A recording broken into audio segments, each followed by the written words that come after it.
Hi everyone, welcome back to your Monday Management Minute brought to you by RMS team at RE/MAX Center. So today I want to talk about early termination and what happens when a tenant decides to terminate their lease early.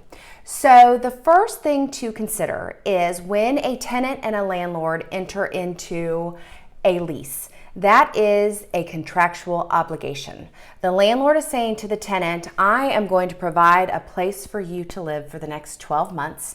And in turn, the tenant is saying, I am going to provide income for you by paying my monthly rent for the next 12 months. So when the tenant breaks that contract, there is a fee put in place, 9 times out of 10. Now, there are management companies out there that do not allow early termination, and the tenant is obligated to pay their rent, utilities, etc. through the remainder of the lease. In our case, we do allow early termination at RMS team, but there is that fee involved. It's called the early termination fee. It is in our lease.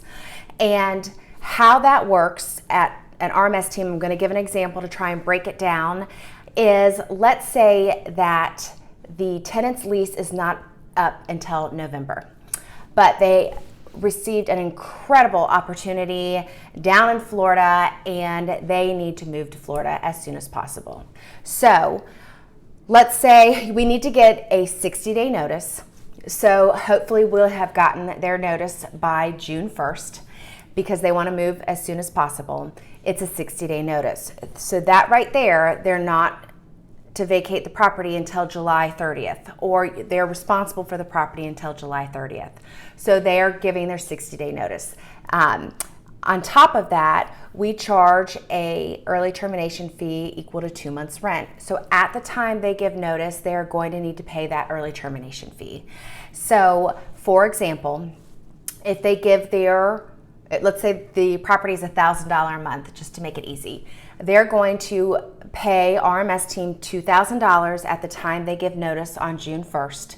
And then July 30th, when they move out and they return possession of the property, we turn that early termination fee to the owner because you're breaking the contract. And then the great thing is that the tenant is eligible to receive their security deposit back. And they have gone through the proper motions of terminating the agreement, and so there's no smudge on their landlord history. So anyway, just wanted to break it down, try and explain it a little bit, how early termination works at RMS team. I hope you guys are having a great day, an even better week, and I'll see you next Monday.